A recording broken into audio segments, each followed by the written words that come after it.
Salut, j'espère que vous allez bien. Aujourd'hui, nous continuons avec cette formation sur Google Workspace qui vous est offerte par l'association humanitaire Digital Didactique. La semaine passée, nous avons dit que nous allons voir chaque logiciel de la suite Workspace et aujourd'hui, nous allons commencer avec le Gmail. Alors, qu'est-ce que nous allons voir aujourd'hui? On va voir comment est-ce envoyer des emails correctement. On verra aussi comment est-ce qu'on peut renforcer la sécurité de nos emails. On vous donnera des bonnes pratiques ici. Ensuite, on parlera des libellés. Comment est-ce que nous pouvons créer des libellés et filtrer nos emails afin qu'ils soient mieux organisés. Alors, beaucoup de personnes nous demandent toujours, mais pourquoi utiliser les emails alors que nous pouvons utiliser WhatsApp, Facebook, et tous ces logiciels et toutes ces applications à messagerie instantanée.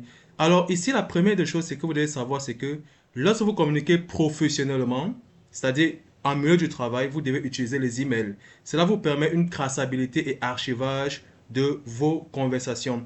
Vous savez, lorsque quelqu'un utilise peut-être WhatsApp, il y a les gens qui ont des messageries éphémères. C'est-à-dire le message va faire 24 heures, après ça va disparaître. Et aussi quand vous perdez votre téléphone, automatiquement vous perdez toutes vos conversations WhatsApp ou bien Instagram. Et la deuxième raison, c'est que les emails vous donnent une image professionnelle, beaucoup plus pour les entrepreneurs. Donc si vous voulez vraiment avoir les professionnels, vous devez communiquer par email. Et la dernière des choses, c'est la séparation entre la vie professionnelle et la vie personnelle. Lorsque vous communiquez par email, n'est-ce pas, il s'agit de communication professionnelle. Et lorsque vous communiquez par WhatsApp ou bien Instagram, c'est beaucoup plus la famille et les amis. Donc, aujourd'hui maintenant, nous allons commencer avec Gmail et nous allons nous rendre au niveau de notre navigateur. Pour ceux qui n'ont pas encore créé un compte, parce que pour utiliser le Gmail, vous devez avoir un compte Google. On va vous mettre le lien de la vidéo que nous avons faite la semaine passée, où vous pourrez apprendre comment créer un compte Google. Donc, une fois que vous ouvrez votre navigateur, vous voyez là, vous êtes connecté, n'est-ce pas? Vous êtes connecté sur votre compte et vous allez venir, vous pouvez cliquer sur Gmail ici, ou bien vous pouvez cliquer sur ces boutons, comme on a vu la dernière fois, et vous allez chercher Gmail. Donc, une fois que nous entrons, ça c'est la page d'accueil des Gmail. Ce que vous voyez ici, à gauche, ce sont des libellés.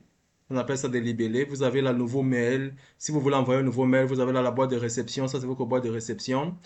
Et ici, vous avez, vous avez les paramètres. Donc, tout ce qui est paramètres du mail, c'est ici qu'on va souvent les régler. On verra progressivement certains paramètres que nous allons configurer tous ensemble. Donc, essayons d'envoyer un email. Imaginons que nous voulons envoyer un email à un de nos collègues ou bien à un de nos collaborateurs. On va cliquer sur Nouveau mail. Alors, une fois que vous cliquez sur Nouveau mail, vous voyez ici, il y a A, il y a l'objet. Donc, à A, il s'agit du destinataire à qui vous envoyez l'email, n'est-ce pas? Donc, vous devez connaître l'adresse email de la personne. Par exemple, je peux prendre un exemple comme un email comme ceci. C'est un exemple, hein. Donc, at gmail.com. Vous allez pardonner. Voilà, gmail.com. N'est-ce pas? Ok, donc on considère que ça c'est un email. Une fois que vous avez mis l'email de la personne, vous précisez l'objet.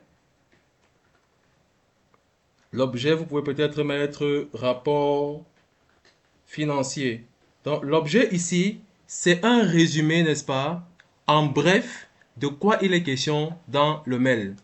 Alors, et ici maintenant, il s'agit de la partie, le corps principal de votre email. Donc, où vous devez commencer à écrire l'email. Vous pouvez commencer toujours avec une formule de politesse, comme peut-être bonjour, etc., etc., etc., etc., n'est-ce pas? Mais le conseil que nous allons vous donner ici, ne mettez jamais l'adresse email du destinataire tant que vous n'avez pas écrit l'email. Parce que si vous faites une erreur, par exemple, et vous pouvez envoyer par erreur, n'est-ce pas? Si vous avez déjà mis le destinataire ici, l'email va partir et vous ne pourrez pas le supprimer. Donc c'est pourquoi on vous déconseille de commencer par le destinataire. Commencez plutôt à mettre l'objet. Ensuite, vous mettez le corps de votre email, n'est-ce pas? Et enfin, maintenant, vous allez mettre le destinataire. Donc, maintenant, on va mettre le destinataire de notre email. Je vais inventer des adresses email parce que je ne peux pas partager les données des personnes sans leur autorisation. Donc, je vais juste créer quelques adresses email comme ça. Alors, je vais copier ça et je mets A, destinataire A. Alors, A, tout ce que je veux mettre à A, n'est-ce pas? Alors, vous voyez le A, ce sont les destinataires principaux. Les gens qui sont directement concernés par le mail et qui doivent répondre en priorité. On peut avoir plusieurs destinataires principaux. Comme vous allez voir ici, comme je suis en train de faire là. Et je peux copier ici. Mais, si je clique sur envoyer, ces deux personnes vont recevoir le mail. Cependant, il est possible, n'est-ce pas, d'ajouter des personnes qui ne sont pas prioritaires dans le mail, c'est-à-dire des personnes que vous voulez juste informer sur la communication que vous êtes en train de faire. Alors, c'est où intervient CC.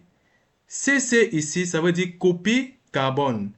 Les gens que vous mettez en copie de votre email, les adresses email que vous mettez en copie, ils vont recevoir l'email, mais ils sauront qu'ils ne sont pas directement concernés. Ils sauront que ce sont les destinataires principaux qui sont concernés directement. Alors, il y a aussi CCI. CCI, ça veut dire Copy Carbon Invisible. La différence entre CC et CCI, c'est que les gens que vous mettez en CC verront les destinataires principaux qui ont reçu, n'est-ce pas, l'email. Et les destinataires principaux verront les gens CC qui ont reçu la copie de l'email. Mais cependant, CCI, les gens que vous mettrez en CCI, que ce soit les destinataires principaux ou les destinataires qui sont en copie, ils ne verront pas les adresses email des gens qui sont en CCI. Et là, souvent, on utilise beaucoup plus ça pour la confidentialité. Si peut-être vous ne voulez pas communiquer les adresses email des personnes sans leur accord, n'est-ce pas? Vous pouvez les mettre en CCI. Comme ça, aucun destinataire du mail ou du courriel ne verront qu'ils sont dans l'email.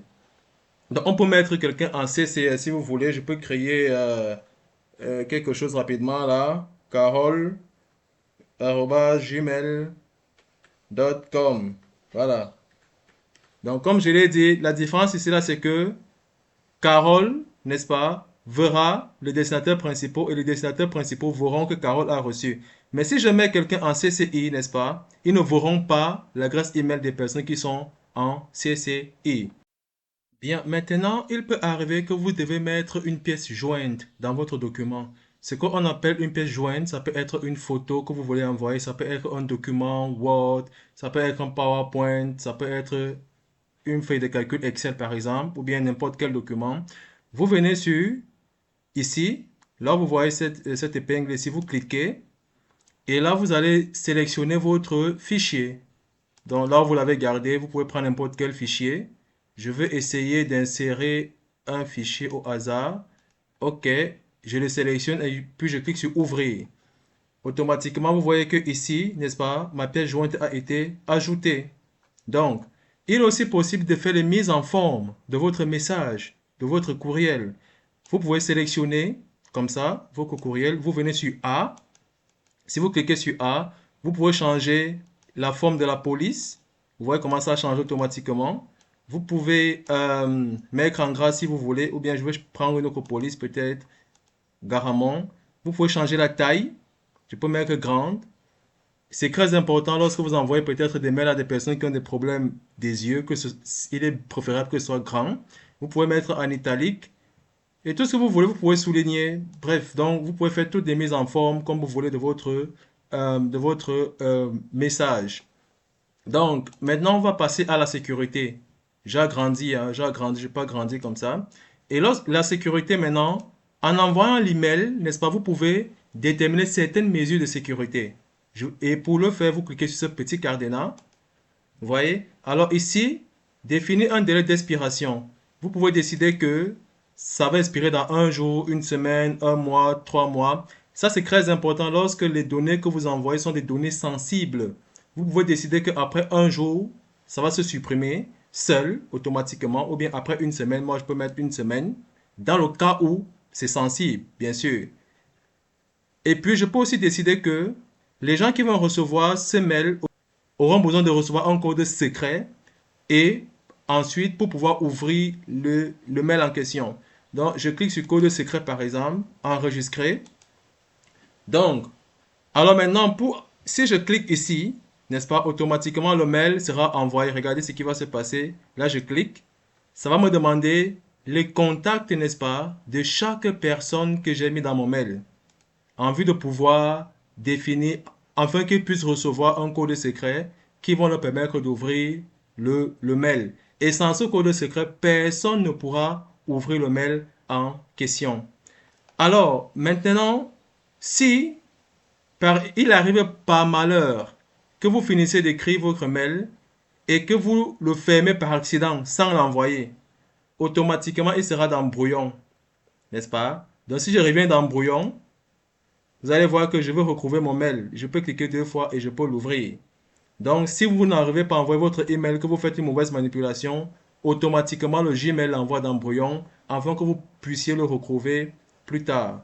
Si je n'avais pas défini toutes ces mesures de sécurité, comme peut-être le code secret, mon mail allait être envoyé automatiquement. Mais là, vous avez vu, ça m'a demandé d'ancrer les numéros des personnes qui devront recevoir le code secret dans leur numéro, dans leur téléphone. Alors, ce qu'on va faire, on ne va pas envoyer cet email parce que c'est juste pour une démonstration. On va passer au libellé.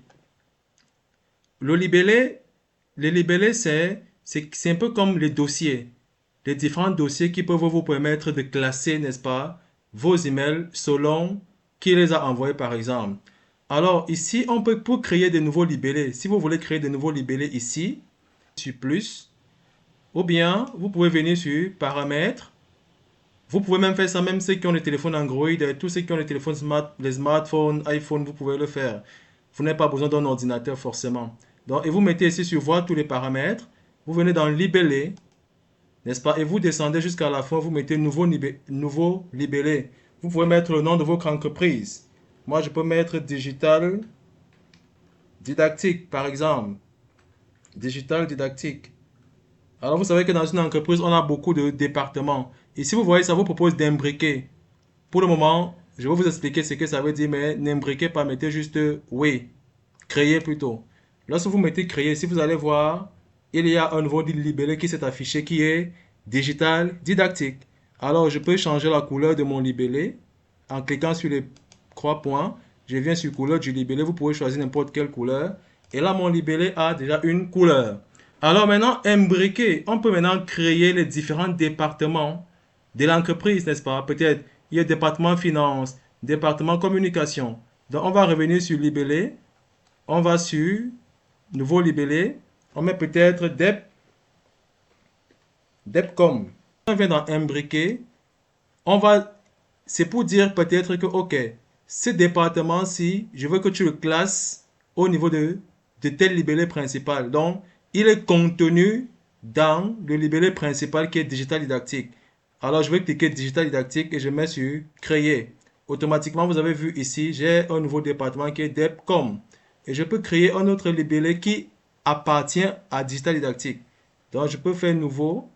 Je peux faire DEPFI, dans le département des finances. DEPFI.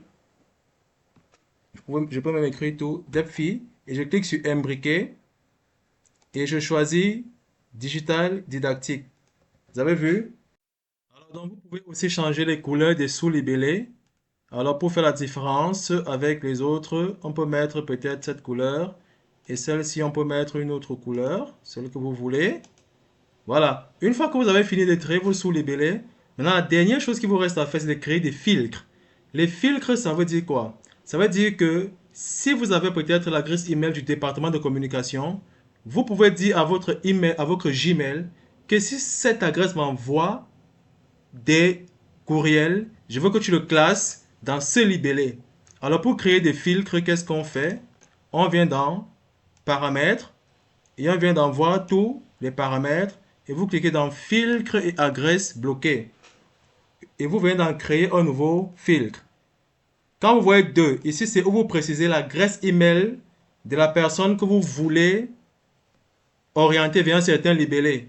Donc moi je peux prendre peut-être achille.com. Voilà. Et maintenant ici vous voyez, je ne veux pas m'attarder sur tout ce que vous voyez après.